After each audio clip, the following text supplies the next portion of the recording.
ನಮಸ್ತೆ ವೀಕ್ಷಕರೇ, ಪ್ರತಿ ಸಾರಿಯಂತೆ ಈ ಸಾರಿನೂ ಕೂಡ ಒಂದು ವಿಶೇಷವಾದ ಎಪಿಸೋಡ್ ನಿಮಗೋಸ್ಕರ ತಂದಿದ್ದೇವೆ. ಈ ಎಪಿಸೋಡ್ನ ವಿಶೇಷತೆ ಏನಂತ ಹೇಳಿದ್ರೆ, ಹಿಂದಿನ ಸಂಚಿಕೆಗಳಿಂದ ಇದು ತುಂಬ ವಿಭಿನ್ನವಾಗಿರುತ್ತೆ. ನಮ್ಮ ದಾವಣಗೆರೆ ಜಿಲ್ಲೆ, ಅದರಲ್ಲಿ ವಿಶೇಷವಾಗಿ ಚನ್ನಗಿರಿ ತಾಲೂಕಿನ ಐತಿಹ್ಯಗಳನ್ನು ಗುರುತಿಸ್ಬಿಟ್ಟು ಚಾಚು ತಪ್ಪದೆ ನಿಮ್ಮ ಮನೆ ಅಂಗಳಕ್ಕೆ ತರೋಂಥ ಜವಾಬ್ದಾರಿಯನ್ನು ನಮ್ಮ ಚಾನಲ್ ಹೊತ್ಕೊಂಡಿದೆ. ದಯವಿಟ್ಟು ಸ್ನೇಹಿತರೆ, ನಮ್ಮ ವಿಡಿಯೋಗಳನ್ನು ತಪ್ಪದೆ ಸಬ್ಸ್ಕ್ರೈಬ್ ಮಾಡಿ, ಲೈಕ್ ಮಾಡಿ, ಶೇರ್ ಮಾಡಿ. ಈ ವಿಡಿಯೋಗಳನ್ನು ಸ್ಕಿಪ್ ಮಾಡಿದೆ ಕೊನೆಯವರೆಗೂ ಕೂಡ ನೋಡಿ. ಯಾಕೆ ಅಂತ ಹೇಳಿದ್ರೆ, ಕೊನೆಯವರೆಗೂ ಕೂಡ ಉಪಯುಕ್ತದ ಮಾಹಿತಿಗಳು ನಿಮಗೋಸ್ಕರ ಕಾದಿರುತ್ತೆ ಅನ್ನೋದು ನೀವು ಬರೆಯಾಗಿಲ್ಲ.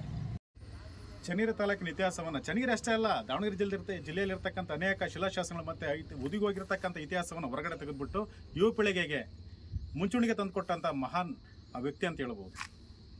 ಅವ್ರು ಯಾರು ಗೊತ್ತಾ ನಿಮಗೆ? ಕವಿಗಳು, ಖ್ಯಾತ ಬರಹಗಾರರು, ಶಿಲಾಶಾಸನಗಳ ಸಂಶೋಧಕರು, ಐತಿಹ್ಯಗಳನ್ನು ಹುಡುಕಿಕೊಟ್ಟಂತಹ ಮಹಾನುಭಾವರು ಡಾಕ್ಟರ್ ಸುಮತೇಂದ್ರ ನಾಡಿಗರ್ ಅವರು.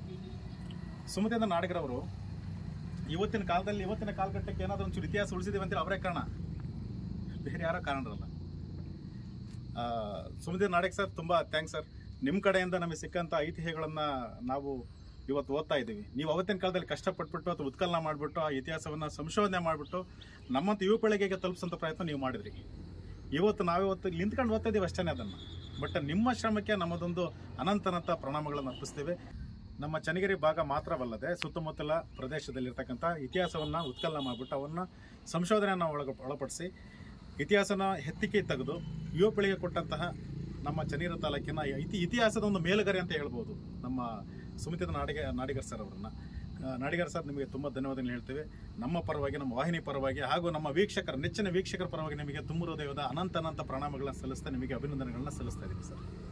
ಸ್ನೇಹಿತರೆ, ನಾವೀಗ ಯಾವ ಪ್ರಜಾಸ್ಥಳದಲ್ಲಿದ್ದೀವಿ ಅಂತ ಹೇಳ್ಬಿಟ್ಟು ನಿಮಗೆ ಅರ್ಥ ಆಗಿತ್ತೆ ಅಂದ್ಕೊಂಡಿದ್ದೀನಿ. ನಾನೇ ಸೂಳೆಕೆರೆ ಭಾಗದಲ್ಲಿದ್ದೀನಿ. ಚನ್ನಗಿರಿ ಅಂದರೆ ಸೂಳೆಕೆರೆನೇ ಅಲ್ವಾ, ಇನ್ನೇ ನಾವು ಗುರ್ಸೋಕ್ಕಾಗಲ್ಲ.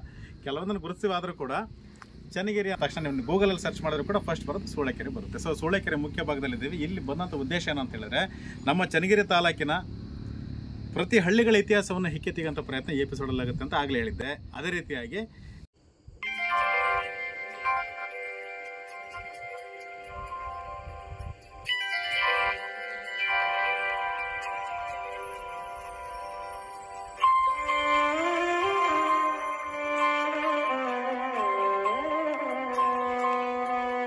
ಸ್ನೇಹಿತರೆ, ಈ ಚನ್ನಗಿರಿ ತಾಲೂಕು 1870ರಲ್ಲಿ ಮೈಸೂರು ಮಹಾಸಂಸ್ಥಾನದಲ್ಲಿ ಆಗಿನ ಕಾಲದ 10ನೇ ಜಯಚಾಮರಾಜೇಂದ್ರ ಒಡೆಯರ್ ಅವರ ಕಾಲದಲ್ಲಿ ಈ ಒಂದು ಚನ್ನಗಿರಿ ತಾಲೂಕು ಅಸ್ತಿತ್ವಕ್ಕೆ ಬಂತು ಅಂತ ಇತಿಹಾಸ ಹೇಳುತ್ತೆ.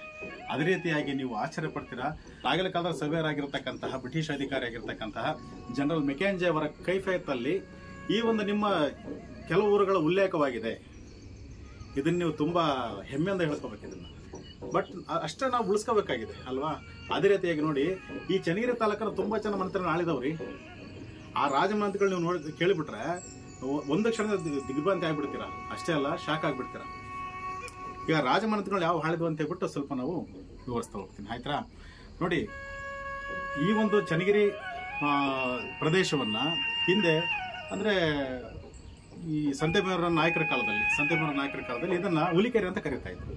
ಸಂತೆಬೆನ್ನೂರು ನಾಯಕರು ಅಂತ ಹುಲಿಕೆರೆ ಅಂತ ಕರೀತಾ ಇದ್ರು. ತದನಂತರ ಅದಾದ್ಮೇಲೆ ಕೆಳದಿಯ ಚೆನ್ನಮ್ಮ ಈ ಒಂದು ಪ್ರದೇಶವನ್ನು ಆಕ್ರಮಿಸ್ಕೊಂಡ ಮೇಲೆ, ಈ ಒಂದು ಕೈವಶ ಮಾಡ್ಕೊಂಡ ಮೇಲೆ, ಇಲ್ಲಿ ಒಂದು ಚನ್ನಗಿರಿ ಏನು ಪ್ರದೇಶ ಇದೆ, ಅಲ್ಲಿ ಒಂದು ಬೆಟ್ಟ ಇದೆ. ಆ ಬೆಟ್ಟದ ಮೇಲೆ ಒಂದು ಕೋಟೆಯನ್ನು ಕಟ್ತಾಳೆ. 3 ಸುತ್ತಿನ ಕೋಟೆ, ನೆನ್ಪಿಟ್ಕೊಳ್ಳಿ ಸ್ನೇಹಿತರೆ. 3 ಸುತ್ತಿನ ಕೋಟೆ ತುಂಬಾ ಸುಭದ್ರವಾಗಿದೆ, ಬಹಳ ಚೆನ್ನಾಗಿ ಇಟ್ಕೊಂಡಿದ್ದಾರೆ ಅದನ್ನ ಕೋಟೆ. ಇವತ್ತು ಕೂಡ ನೀವು ಬಂದ್ರೆ ಅಲ್ಲಿ ನೋಡಬಹುದು, ಅದನ್ನ ತುಂಬಾ ಚೆನ್ನಾಗಿದೆ. ಆ ಕೋಟೆಯನ್ನು ಕಟ್ಟಿಸ್ತಾಳೆ. ಕಟ್ಟಿಸಿ ಆದ್ಮೇಲೆ ಅಲ್ಲಿ ಒಂದು ಬೇಟೆ ರಂಗನಾಥ ಸ್ವಾಮಿ ದೇವಸ್ಥಾನ ಕಟ್ಟಿಸ್ತಾಳೆ. ಅದನ್ನ ಕೋಟೆ ರಂಗನಾಥ ಸ್ವಾಮಿ ದೇವಸ್ಥಾನ ಅಂತ ಕರಿತೀವಿ. ಅದಾದ ನಂತರ ಅದನ್ನ ಅನೇಕ ಬತ್ತರೆಗಳ ಬುರ್ಜುಗಳನ್ನು ಕೂಡ ಕಟ್ಟಿದಾರಲ್ಲ, ನೀವು ನೋಡಬಹುದು. ಈಗಲೂ ಕೂಡ ಓದಿರೋದು ಸಾಕ್ಷ್ಯ ನಿಮಗೆ ಸಿಗುತ್ತೆ. ತದನಂತರ ಅದನ್ನ ತನ್ನ ತಂಗಿಯಾದಂತಹ ಮರಿಯಮ್ಮಳಿಗೆ ದಾನವಾಗಿ ಕೊಟ್ಟಾಕೆ ಮತ್ತೆ ಕೆಳಗೆ ಹಿಂದಿರುತ್ತಾಳೆ. ಆಯ್ತಾ? ಇದು ತದನಂತರ ಇನ್ನು ಅನೇಕ ಮಹಾರಾಜಲ್ಲಿ ಆಳದಂತದ್ದು ಇಲ್ಲಿ ಉಲ್ಲೇಖಗಳು ನಮಗೆ ಬಹಳ ಸಿಗ್ತವೆ ಸ್ನೇಹಿತರೆ. ಅಷ್ಟೇ ಅಲ್ಲದೆ, ನಾವು ವಿದ್ಯಾರ್ಥಿಗಳಿದ್ದಾಗ ಓದಿರೋಂತಹ ಅನೇಕ ಪ್ರಖ್ಯಾತ ರಾಜಮನೆತನಗಳು ಇಲ್ಲಿ ಆಳ್ವಿಕೆಯನ್ನು ಮಾಡಿದಕ್ಕೆ ಅನೇಕ ಊರುಗಳು ಇವತ್ತು ಸಿಗ್ತಾ ಹೋಗ್ತವೆ. ಅವ್ಯಾವ ರಾಜಮನೆತನಗಳು ಗೊತ್ತಾ ನಿಮಗೆ? ನೋಡಿ ಹೇಳ್ತೇನೆ. ಚಾಲುಕ್ಯ ರಾಜ್ಯವನ್ನು ಆಳಿದ್ದಾರೆ. ಈ ಒಂದು ಪ್ರದೇಶವನ್ನು ಚಾಲುಕ್ಯರು ಆಳಿದ್ದಾರೆ, ಉಚ್ಚಂಗಿ ಪಂಡ್ಯರು ಆಳಿದ್ದಾರೆ, ನೊಣಂಬ ಪಲ್ಲವರು ಆಳಿದ್ದಾರೆ, ಸೇವಣರು ಆಳಿದ್ದಾರೆ, ಹೊಯ್ಸಳರು ಆಳಿದ್ದಾರೆ, ಅಸಂದಿ ಗಂಗರು ಆಳಿದ್ದಾರೆ, ವಿಜಯನಗರ ಅರಸರು ಆಳಿದ್ದಾರೆ, ಸಂತೆಬೆನ್ನೂರಿನ ನಾಯಕರು ಆಳಿದ್ದಾರೆ, ಚಿತ್ರದುರ್ಗದ ಪಾಳೆಗಾರರು ಆಳಿದ್ದಾರೆ. ಅದೇ ರೀತಿಯಾಗಿ ವಿಜಯಪುರದ ಆದಿಲ್ ಶಾಹಿಗಳು ಕೂಡ ಈ ಪ್ರದೇಶವನ್ನು ಆಳಿದ್ದಾರೆ. ಇಷ್ಟೇ ಅಲ್ಲದೆ ಈಗಿನ ಕಾಲಘಟ್ಟದಲ್ಲಿ ಮೈಸೂರಿನ ಮಹಾರಾಜರು ಕೂಡ ಈ ಒಂದು ಪ್ರದೇಶವನ್ನು ಆಳ್ವಿಕೆ ಮಾಡಿ ಅನೇಕ ಕುರುಗಳನ್ನು ಬಿಟ್ಟೋಗಿದ್ದಾರೆ. ನೋಡಿ, ಇಷ್ಟು ಸುದೀರ್ಘವಾಗಿರ್ತಕ್ಕಂಥ ರಾಜಮಂತ್ರಿಗಳು ಆಳ್ವಿಕೆ ಮಾಡಿರ್ತಕ್ಕಂಥ ಈ ಒಂದು ಚನ್ನಗಿರಿ ಪ್ರದೇಶದಲ್ಲಿ ನಾವು ವಾಸ ಮಾಡ್ತಾ ಇದೀವಿ. ಆದ್ರೆ ಯಾವತ್ತಾದ್ರೂ ಒಂದು ಕ್ಷಣ ಯೋಚನೆ ಮಾಡಿದೀವ, ನಮ್ಮ ಅಕ್ಕಪಕ್ಕ ಸಿಗ್ತಕ್ಕಂಥ ಕುರುಹುಗಳನ್ನ, ಅಕ್ಕಪಕ್ಕ ಸಿಗ್ತಕ್ಕಂಥ ದೇವಾಲಯಗಳನ್ನ, ಅಕ್ಕಪಕ್ಕ ಸಿಗ್ತಕ್ಕಂಥ ವೀರಗಲ್ಲು ಮತ್ತು ಮಾಸ್ತಿಕಲ್ಲುಗಳನ್ನ ಉಳಿಸಂತ ಪ್ರಯತ್ನ ಮಾಡಿದೀವಿ ಎಂದಾದ್ರೂ? ಇವತ್ತು ಚನ್ನಗಿರಿ ಒಂದು ಸುತ್ತಮುತ್ತ ನಾವೇನಾದ್ರೂ ಸ್ವಲ್ಪ ಜಸ್ಟ್ ಫಾರ್ ಟ್ರಾವೆಲಿಂಗ್ ಅಂತ ಹೋದ್ರೆ ಅನೇಕ ಕಡೆ ನಿಮಗೆ ಮಾಸ್ತಿಕಲ್ಲುಗಳು ಬೀದಿಗಳು ಸಿಗುತ್ತೆ. ಅದನ್ನ ಮುಂದೆ ಎಪಿಸೋಡ್ ನಾನು ನಿಮಗೆ ತೋರಿಸ್ತೀನಿ ಎಷ್ಟು ಕಡೆಗಳು ಸಿಗ್ತಿದೀವಿ ಅಂತ ಹೇಳಿದ್ರೆ. ಇಂಥ ಒಂದು ಕಾಲಘಟ್ಟದಲ್ಲಿ ನಾವು ಅವನ್ನ ಸಂರಕ್ಷಣೆ ಮಾಡಿ ಇತಿಹಾಸದ ಕುರುಗಳನ್ನು ಉಳಿಸ್ಕೋಬೇಕು. ಅದನ್ನ ಮರ್ತು ಬಿಟ್ಟಿದ್ದೀವಿ. ಇಷ್ಟೆಲ್ಲ ಸ್ನೇಹಿತರೆ, ನಿಮಗೆ ಇನ್ನೂ ಬಹಳ ಕೌತುಕ ವಿಚಾರಗಳಿದ್ದಾವೆ. ನಮ್ಮ ಚನ್ನಗಿರಿ ತಾಲೂಕಲ್ಲಿರ್ತಕ್ಕಂಥ ಈ ಐತಿಹ್ಯವಾಗಿ ಪ್ರಪ್ರಥಮನಂತ ಅನೇಕ ಸಾಕ್ಷಿಗಳು ಕುರುಗಳು ನಮಗೆ ಸಿಗ್ತಾ ಹೋಗ್ತದೆ. ಕ್ರಿಸ್ತಶಕ 992ನೇ ಇಸ್ವಿಯಲ್ಲಿ ಇವತ್ತು ಬಸವಪಟ್ಟಣ ಹೋಬಳಿಯಲ್ಲಿ ತ್ಯಾವಣಿಗೆ ಅಂತ ಒಂದು ಗ್ರಾಮ ಇದೆ. ಗ್ರಾಮದಲ್ಲಿ ಇರ್ತಕ್ಕಂಥ ಒಂದು ಶಿಲಾಶಾಸನ ಇದೆ. ಅದು ನಮ್ಮ ಚನ್ನಗಿರಿ ತಾಲೂಕಿನ ಅತಿ ಹಳೆಯ ಮತ್ತು ಪುರಾತನವಾದಂಥ ಶಾಸನ. ಶಾಕ್ ಆಗ್ತಿರಲ್ವಾ? ನೋಡಿ, ಆ ಶಾಸನಗಳು ನಾವು ಜಸ್ಟ್ ಪೂಜೆ ಮಾಡ್ತೀವಿ ಅಷ್ಟೇ, ಅದರ ಇತಿಹಾಸ ಬೇರೆ ಇದೆ. ಆ ಒಂದು ಶಾಸನವನ್ನ ಚಾಲುಕ್ಯರ ಆಗಿನ ಕಾಲದ ಚಾಲುಕ್ಯರ ದೊರೆಯಾಗಿರ್ತಕ್ಕಂತಹ 3ನೇ ತೈಲಪನ್ನು ನಿರ್ಮಾಣವನ್ನು ಮಾಡಿದ್ದ, ಕೆತ್ತಿಸಿದ್ದ ಅಂತ ಉಲ್ಲೇಖ ಇದೆ. ಅದಾದ ನಂತರ ನಮ್ಮ ಸಂತೆಬೆನ್ನೂರು ಪಕ್ಕ ಹಿರೇಕೋಗ್ಲರ್ ಅಂತ ಹೇಳ್ತೀವಲ್ಲ, ಹಿರೇಕೋಗ್ಲರಲ್ಲಿ ಒಂದು ತಾಮ್ರ ಶಾಸನ ಇದೆ. ಅಂದ್ರೆ ಆ ಶಿಲಾಶಾಸನಕ್ಕಿಂತ ಸ್ವಲ್ಪ ಹಿಂದಿನ ತಲೆಮಾರು, ಸ್ವಲ್ಪ ಹಿಂದೆ ಇರತಕ್ಕಂಥ ತಾಮ್ರ ಶಾಸನ. ಅದು ಅದರ ಕಾಲಘಟ್ಟ ಬಂದು 950ನೇ ಇಸ್ವಿಯಲ್ಲಿ, ಅಂದ್ರೆ ಕ್ರಿಸ್ತಶಕ 950ನೇ ಇಸ್ವಿಯಲ್ಲಿ ಹಿರೇಕೋಗ್ಲರ್ ಇರತಕ್ಕಂಥ ತಾಮ್ರ ಶಾಸನವನ್ನ ಆಗಿನ ಕಾಲದ ರಾಜರಾಗಿರ್ತಕ್ಕಂತಹ ರಾಷ್ಟ್ರಕೂಟರ 3ನೇ ಕೃಷ್ಣ ಆತ ಅಲ್ಲಿ ಕೆತ್ತಿಸಿರ್ತಾರೆ. ಅವಳಿನ ಪ್ರದೇಶ ಬೇರೇನಲ್ಲ, ಅಲ್ಲಿ ಚಿಕ್ಕೋಗ್ಲೂರು ಅಂತಿದೆ. ಚಿಕ್ಕ ಕೋಗ್ಲೂರಲ್ಲಿ ಇರ್ತಕ್ಕಂಥ ಆಂಜನೇಯ ಸ್ವಾಮಿ ದೇವಸ್ಥಾನ ಇಡೀ ನಮ್ಮ ಚನ್ನಗಿರಿ ತಾಲೂಕಿನಲ್ಲೇನೆ ಇರ್ತಕ್ಕಂಥ ಪುರಾತನ ದೇವಾಲಯಗಳಲ್ಲಿ ಅತಿ ದೊಡ್ಡದಂತ ದೇವಸ್ಥಾನ. ಅಷ್ಟೆಲ್ಲ ಸ್ನೇಹಿತರೆ, ಈ ಹಿರೇಕೋಗ್ಲೂರು ಗ್ರಾಮದಲ್ಲಿ ಅತಿ ಹೆಚ್ಚು ಮಾಸ್ತಿಕಲ್ಲುಗಳು, ವೀರಗಲ್ಲುಗಳು ಇರ್ತಕ್ಕಂಥ ಪ್ರದೇಶ. ತುಂಬಾ ಆಶ್ಚರ್ಯ ಆಗುತ್ತಲ್ಲ ಸ್ನೇಹಿತರೆ, ಇಷ್ಟೊಂದು ಇತಿಹಾಸ ಉಲ್ಲೇಖ ಇರತಕ್ಕಂಥ ಚನ್ನಗಿರಿ ತಾಲೂಕು ಕೇವಲ ಅಡಿಕೆ ನಾಡು ಅಂತ ಹೇಳ್ಬಿಟ್ಟು ಮಾತ್ರ ಗುರುತಿಸಲ್ಪಟ್ಟಿದೆ. ಇಷ್ಟೆಲ್ಲ ಸ್ನೇಹಿತರೆ, ಹಿಂದೂ ಮುಸ್ಲಿಮರ ಭಾವೈಕ್ಯತೆಯ ಸಂಕೇತವಾಗಿ ಬಸವಪಟ್ಟಣ ಹೋಬಳಿಯಲ್ಲಿ ಹೊಸಳ್ಳಿ ಅಂತ ಹೇಳ್ಬಿಟ್ಟು ಗ್ರಾಮ ಇದೆ. ಆ ಗ್ರಾಮದಲ್ಲಿ ಇವತ್ತು ಕೂಡ ಉರುಸು ನಡೀತದೆ. ಆವತ್ತಿನ ಕಾಲದ ವಿಜಯಪುರದ ಆದಿಲ್ ಶಾಹಿಗಳು ನಿರ್ಮಾಣ ಮಾಡಿದಂತಹ ಒಂದು ಶಿಲಾಶಾಸನ ಅಲ್ಲಿ ಪತ್ತೆಯಾಗಿದೆ. ಆ ಶಿಲಾಶಾಸನದಲ್ಲಿ ಹಿಂದೂ ಮತ್ತೆ ಮುಸ್ಲಿಮರ ದೇವತೆಗಳನ್ನ ಅಲ್ಲಿ ಸ್ಪಷ್ಟವಾಗಿ ಕೆತ್ತಿದ್ದಾರೆ. ಹೆಸರುಗಳನ್ನ ಕೆತ್ತಿ ಅಲ್ಲಿ ಉಲ್ಲೇಖ ಮಾಡಿಬಿಟ್ಟು ಆ ಶಿಲಾಶಾಸನವನ್ನು ಅಲ್ಲಿ ಪ್ರತಿಷ್ಠಾಪನೆ ಮಾಡಿರೋದು ಕಂಡು ಬರುತ್ತೆ. ಅಷ್ಟೇ ಅಲ್ಲ ಸ್ನೇಹಿತರೆ, ನಮ್ಮ ಉಬ್ರಾಣಿ ಹೋಬಳಿಯಲ್ಲಿ ಕಲಿಕೆರೆ ಅಂತ ಒಂದು ಗ್ರಾಮ ಇದೆ. ಅಲ್ಲಿ ಒಂದು ಕಲ್ಲೇಶ್ವರ ದೇವಸ್ಥಾನ ಇದೆ. ಅದಕ್ಕೆ ಓಬಳೇಶ್ವರ ದೇವಸ್ಥಾನ, ಬಲ್ಲೇಶ್ವರ ದೇವಸ್ಥಾನ ಅಂತಲೂ ಕೂಡ ಕರೀತಾರೆ. ಆ ದೇವಸ್ಥಾನದಲ್ಲಿ ಇರತಕ್ಕಂಥ ಒಂದು ಬೃಹದಾಕಾರವಾದಂತಹ ಶಿಲಾಶಾಸನ, ಅದನ್ನ ನೋಡಿದ್ರೆ ಒಂದು ಅಂಕಣದಷ್ಟಿದೆ ಅಂತ ಹೇಳ್ಬಿಟ್ಟು ಇತಿಹಾಸಕಾರ ಹೇಳ್ತಾರೆ. ಒಂದು ಅಂಕಣದಷ್ಟು ಇರ್ತಕ್ಕಂಥ ಒಂದು ಶಿಲಾಶಾಸನ ನಮ್ಮ ಚನ್ನಗಿರಿ ತಾಲೂಕಿನ ಅತಿ ಬೃಹದಾಕಾರದ ದೊಡ್ಡದಾದಂತಹ ಶಿಲಾಶಾಸನ. ಆ ಒಂದು ಶಿಲಾಶಾಸನವನ್ನ ಅಸಂದಿ ಗಂಗರ ರಾಜನಾಗಿರ್ತಕ್ಕಂಥ ವೈಜರಸ ದೇವ ಕ್ರಿಸ್ತಶಕ 1121ರಲ್ಲಿ ನಿರ್ಮಾಣ ಮಾಡಿರ್ತಾನೆ, ಕೆತ್ತಿಸಿಯಲ್ಲಿ ನಿರ್ಮಾಣ ಮಾಡಿರ್ತಾನೆ. ಆ ದೇವಸ್ಥಾನ ನೀವು ನೋಡ್ಬಿಟ್ರೆ ತುಂಬಾ ಶಾಕ್ ಆಗ್ಬಿಡ್ತಾರೆ. ಯಾಕೆ ಅಂತ ಹೇಳಿದ್ರೆ, ಚನ್ನಗಿರಿ ತಾಲೂಕಲ್ಲಿ ಇರ್ತಕ್ಕಂಥ ಒಂದು ಬಯಲು ಪ್ರದೇಶದಲ್ಲಿ ಇರ್ತಕ್ಕಂಥ ದೇವಸ್ಥಾನ. ಸುಮಾರು ದಿವಸಗಳಿಂದ ಹೋದಾಗ ನಾವು ತುಂಬಾ ಹಾಳಾಗೋಗ್ಬಿಟ್ಟಿತ್ತು. ಮುಂದಿನ ಎಪಿಸೋಡ್ ಬಹಳ ರೋಚಕ ಗೊತ್ತಿರ್ತೀವಿ. ಆ ಸ್ಟೋರಿ ತುಂಬಾ ಚೆನ್ನಾಗಿದೆ. ನೀವು ಅದನ್ನ ಕೇಳಿಬಿಟ್ರೆ ನಿಜವಾಗ್ಲೂ ತನ್ನ ಕಣ್ಮನಗಳು ತುಂಬಾ ಬಿಡ್ತಾವೆ ದೇವಸ್ಥಾನ ನೋಡ್ಬಿಟ್ರೆ. ಇವತ್ತು ಅನೇಕ ವಿಗ್ರಹ ಕಲರ್ ಅದನ್ನ ಎಲ್ಲನೂ ಕೂಡ ಹೊತ್ಕೊಂಡು ಹೋಗ್ಬಿಟ್ಟಿದ್ದಾರೆ. ಒಂದಿಷ್ಟು ಮಾತ್ರ ಇದಾವೆ, ಆದ್ರೆ ದೇವಸ್ಥಾನ ತುಂಬಾ ಚೆನ್ನಾಗಿದೆ, ಇನ್ನೂ ಸುಭದ್ರವಾಗಿದೆ. ಅಲ್ಲಿರ್ತಕ್ಕಂಥ ಗ್ರಾಮಸ್ಥರಿಗೆ ನಾವು ತುಂಬಾ ಧನ್ಯವಾದ ಹೇಳ್ಬೇಕು. ಯಾಕಂದ್ರೆ ತಮ್ಮದೇ ಆದಂತ ಖರ್ಚಲ್ಲಿ ಆ ದೇವಸ್ಥಾನವನ್ನು ಸ್ವಲ್ಪ ಮಟ್ಟಿಗೆ ಜೀರ್ಣೋದ್ಧಾರ ಮಾಡ್ಕೊಂಡಿದ್ದಾರೆ.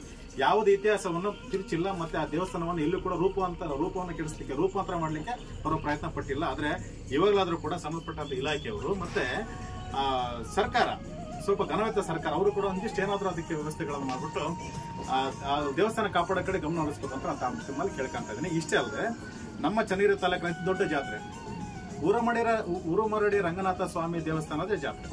ನಮ್ಮ ದೇವರಳ್ಳಿ ರೀ, ಬೇರೆ ಅಲ್ಲ. ಹಿಂದೆ ಉರಮರಡಿ ಅಂತ ಕರೀತಾ ಇದ್ರು. ಅದ್ರ ಕತೆ ನಮ್ಮ ಮುಂದೆ ಎಪಿಸೋಡ್ ತುಂಬಾ ರೋಚಕವಾಗಿದ್ದಾವೆ ಕಥೆಗಳು, ಅದನ್ನೆಲ್ಲ ಹೇಳ್ತೀವಿ. ನಮ್ಮ ಚನ್ನಗಿರಿ ತಾಲೂಕಿನ ಸಂತಿಮರ ಭಾಗದಲ್ಲಿ ಇರ್ತಕ್ಕಂತಹ ಒಂದು ಧಾರ್ಮಿಕ ಕ್ಷೇತ್ರ ಅಂತ ಕರಿತೀವಿ ಅದನ್ನ ನಾವು. ಆ ಧಾರ್ಮಿಕ ಕ್ಷೇತ್ರವಾದ ದೇವರಳ್ಳಿ ಏನಿದೆ, ಆ ದೇವರಳ್ಳಿ ಜಾತ್ರೆ ನಮ್ಮ ಚನ್ನಗಿರಿ ತಾಲೂಕಿನ ಅತಿ ದೊಡ್ಡದಾದಂತಹ ಜಾತ್ರೆ. ಅಷ್ಟೇ ಅಲ್ಲದೆ ಸ್ನೇಹಿತರೆ, ನಮ್ಮ ದಕ್ಷಿಣ ಭಾರತದಲ್ಲೇನೆ, ಮತ್ತೊಮ್ಮೆ ಕೇಳಿಸ್ಕೊಳ್ಳಿ, ನಮ್ಮ ದಕ್ಷಿಣ ಭಾರತದಲ್ಲೇನೆ ಅತಿ ಸುಂದರವಾದಂತಹ, ಅಚ್ಚುಕಟ್ಟಾದಂತಹ, ಚೊಕ್ಕದಂತಹ ಸುಂದರವಾದಂತಹ ಪುಷ್ಕರಣಿ ಇರೋದು ನಮ್ಮ ಸಂತೆಬೆನ್ನೂರಲ್ಲಿ. ಕ್ರಿಸ್ತಶಕ 1558ರಲ್ಲಿ ಸಂತೆಬೆನ್ನೂರಿನ ನಾಯಕರಾಗಿರ್ತಕ್ಕಂಥ ಕೆಂಗನೊಪ್ಪ ನಾಯಕರು ಬಹುಮನಿ ಸುಲ್ತಾನರ ಅಂದ್ರೆ ವಿಜಯಪುರದ ಆದಿಲ್ ಬಹುಮನಿ ಸುಲ್ತಾನರನ್ನ ಗೆದ್ದರ ಸವಿನೆನಪಿಗೆ ಒಂದು ಪುಷ್ಕರಣಿ ಕಟ್ಟಿಸ್ತಾರೆ. ಇದು ಕೂಡ ನಮ್ಮ ಐತಿಹ್ಯದಲ್ಲಿ ಇವತ್ತು ದಾಖಲಾಗಿದೆ. ಇನ್ನು ನಾವು ನಿಂತಿರಂತ ಪ್ರದೇಶ ಈ ಭಾಗ ಬರೋಣ. ನಮ್ಮ ಚನ್ನಗಿರಿ ತಾಲೂಕಿನ ಇರ್ತಕ್ಕಂಥ ಈ ಒಂದು ಸೂಳೆಕೆರೆ ಏನಿದೆ, ನಮ್ಮ ಏಷ್ಯಾದ ಎರಡನೇ ಅತಿ ದೊಡ್ಡ ಕೆರೆ, ಎರಡನೇ ಏಷ್ಯಾ ದೊಡ್ಡ ಕೆರೆ. ಅದು ನಾವು ತುಂಬಾ ಹೆಮ್ಮೆಯಿಂದ ಹೇಳ್ಕೋಬೇಕಾದದ್ದು ನಮ್ಮ ಒಂದು ಪಾಲಿ ಬಂದ್ಬಿಟ್ಟಿದೆ ಅಲ್ವಾ. ಇಷ್ಟೇ ಅಲ್ಲದೆ ನೋಡಿ, ಇವತ್ತು ಈ ಎಲ್ಲ ವಿಚಾರಗಳನ್ನು ತಿಳ್ಕೊಂಡಾಗ ನಿಮಗೆ ಒಂದು ಹೆಮ್ಮೆ ಬಂದೇ ಬರುತ್ತಲ್ವಾ. ನಾವು ಚನ್ನಗಿರಿಯವರು, ನಮಗೆ ಇತಿಹಾಸ ಇದೆ, ನಮ್ಮಲ್ಲಿ ಇತಿಹಾಸ ಇತ್ತು. ನಾವೀಗೇನು ಟೂರ್ ಮಾಡ್ತೀವಲ್ವಾ, ಅನೇಕ ರಾಜಮನೆತಗಳು ಹಿಂದೆ ಕಟ್ಟಿ ಆಳಿದಂತ ರಾಜಮನೆತಗಳು ಕಟ್ಟಿ ಆಳಿದಂತ ಅನೇಕ ಸ್ಮಾರಕಗಳನ್ನ, ದೇವಸ್ಥಾನಗಳನ್ನ, ಪಳ್ಳಿಗಳನ್ನ ನಾವು ನೋಡಕ್ ಹೋಗ್ತೀವಿ. ಬನ್ರಿ, ಬಸಪಟ್ಟಣದಲ್ಲಿದೆ. ನಮ್ಮ ತಾಲೂಕಲ್ಲಿ ಅತಿ ಹೆಚ್ಚು ಪಳ್ಳಿಳಿಕೆಗಳು, ಇತಿಹಾಸದ ಮೂಲಗಳು ಸಿಕ್ಕಂತ ಅತಿ ಹೆಚ್ಚು ಪಳ್ಳಿಳಿಕೆ ಇರೋದು ಬಸಪಟ್ಟಣದಲ್ಲಿ. ಅದು ನಾವಿವತ್ತು ಮರೆಮಾಚಿಬಿಟ್ಟಿದ್ದೀವಿ. ನಮ್ಮ ಚನ್ನಗಿರಿಯ ಸುತ್ತಮುತ್ತ ಇರ್ತಕ್ಕಂಥ ಅನೇಕ ಇತಿಹಾಸವನ್ನು ನಾವು ಉಲ್ಲೇಖಗಳನ್ನ ನಾವು ಏನಾದ್ರು ಅದನ್ನ ಪರಿಚಯಿಸ್ತಾ ಹೋಗಿದ್ದೆ ಆದ್ರೆ ಚನ್ನಗಿರಿ ಒಂದು ಇತಿಹಾಸವನ್ನು ಕೂಡ ನಿರ್ಮಾಣ ಆಗ್ಬಿಡುತ್ತೆ. ಆ ಇತಿಹಾಸ ಸೊಬಗನ್ನು ನಾವೆಲ್ಲರೂ ಸವಿಬೇಕಂತ ಹೇಳಿದ್ರೆ ಇತಿಹಾಸದ ಪ್ರಜ್ಞೆನ ನಾವೆಲ್ಲರೂ ಕೂಡ ಹೊಂದಿರ್ಬೇಕು ಸ್ನೇಹಿತರೆ. ಮುಂದಿನ ಎಪಿಸೋಡ್ಗಳಲ್ಲಿ ದಯಮಾಡಿ ಯಾರು ಕೂಡ ಸ್ಕಿಪ್ ಮಾಡದೆ ಕಂಪ್ಲೀಟ್ ಆಗಿ ನೋಡಿ. ನಿಮ್ಮೂರಿನ, ನಿಮ್ಮ ಅಕ್ಕಪಕ್ಕದೂರ, ನಿಮ್ಮ ಸ್ಥಳೀಯವಾಗಿರ್ತಕ್ಕಂತಹ ಇತಿಹಾಸವು ಮರೆಚೋಗಿರೋ ಇತಿಹಾಸವನ್ನು ನಾವು ಮರಳಿ ತರಂತ ಪ್ರಯತ್ನ ನಾವು ಮಾಡ್ತಿದ್ವಿ. ನಮ್ಮ ಚಾನೆಲ್ನ ಧ್ಯೇಯ ಒಂದೇನೆ, ಮರೆತು ಹೋದ ಇತಿಹಾಸವನ್ನ ಮರಳಿ ತರಂತ ಪ್ರಯತ್ನವನ್ನು ನಾವು ಮಾಡ್ತಾ ಇದ್ದೀವಿ. ಹಳ್ಳಿ ಕಥೆಗಳಲ್ಲಿ ಜನಪದೀಯರ ಮೂಲಕ, ಹಳ್ಳಿಗಳಲ್ಲಿ ಜನಪದೀಯರ ಮೂಲಕ ಜನಗಳ ಬಾಯಿಂದ ಬಾಯಿಗೆ ಬಂದಂತ ಕಥೆಗಳು ಇವತ್ತು ನಶಿಸೋಗ್ತಾ ಇದೆ. ಯಾಕೆ ಅಂತ ಹೇಳಿದ್ರೆ ಹಳಬ್ರು ನಾವು ಕಳ್ಕೊಂತ ಇದೀವಿ. ಹಿರಿಯರು ನಾವು ಅವ್ರ ಕಾಲವಾಗ್ತಾ ಇದ್ದಾರೆ, ಅವ್ರ ಜೊತೆಗೆ ಅವರ ಇತಿಹಾಸನೂ ಕೂಡ ಕಾಲವಾಗ್ತಾ ಇದೆ. ಅದನ್ನ ಕೇಳೋ ಸಂಖ್ಯೆ ಕಡಿಮೆ ಆಗ್ತಾ ಇದೆ. ಯಾಕೆ ಅಂತ ಹೇಳಿದ್ರೆ ಆಧುನಿಕ ವಿದ್ಯಮಾನಗಳು, ಟಿವಿ ಆಗಿರ್ಬೋದು, ಮೊಬೈಲ್ ಫೋನ್ ಆಗಿರ್ಬೋದು, ಇಂಟರ್ನೆಟ್ ಸೌಲಭ್ಯ ಆಗಿರ್ಬೋದು, ಇದರಿಂದ ಬಿಸಿ ಆಗ್ಬಿಟ್ಟಿದೆ ನಾವೆಲ್ಲ. ಸೊ ಹಂಗಾಗಿ ಕಥೆಗಳನ್ನ ಕೇಳ್ತಾ ಇಲ್ಲ. ಅವರ ಜೊತೆಗೆ ಇತಿಹಾಸವೂ ಕೂಡ ಮಣ್ಣಾಗಿ ಹೋಗ್ತಾ ಇದೆ. ಆ ಇತಿಹಾಸವನ್ನು ನಾವು ಮರಳಿ ತರಂತ ಪ್ರಯತ್ನವನ್ನ ನಮ್ಮ V4 Vlogs ಯೂಟ್ಯೂಬ್ ಚಾನಲ್ ಮಾಡುತ್ತೆ. ತಪ್ಪದೆ ನೋಡಿ. ನಿಮ್ಮ ನಿರೀಕ್ಷೆಗೆ ಯಾವುದೇ ಕಾರಣಕ್ಕೂ ನಿರಾಸೆಯನ್ನು ಉಂಟು ಮಾಡೋದಿಲ್ಲ. ಈ ವಿಡಿಯೋನ ತಪ್ಪದೆ ನೋಡಿ, ಕಾಮೆಂಟ್ ಮಾಡಿ. ಮುಂದಿನ ಎಪಿಸೋಡನ್ನ ಕಾತರತೆ ನೀವು ಕಾಯಿರಿ. ನಾವು ಕೂಡ ಉತ್ಸುಕತೆಯಿಂದ ಇದ್ದೀವಿ ನಿಮಗೆ ವಿಚಾರ ತಿಳಿಸ್ಲಿಕ್ಕೆ. ಈ ಮುಂದಿನ ಎಪಿಸೋಡ್ ನೀವೆಲ್ಲ ನೋಡ್ತೀರಾ ಅಂತ ಹೇಳ್ಬಿಟ್ಟು ಭಾವಿಸ್ತಾ ಈ ಮುಂದಿನ ಎಪಿಸೋಡನ್ನು ಪ್ರಾರಂಭ ಮಾಡ್ತಾ ಈ ಎಪಿಸೋಡನ್ನು ಮುಗಿಸ್ತಾ ಇದ್ದೀನಿ. ನಮಸ್ತೆ.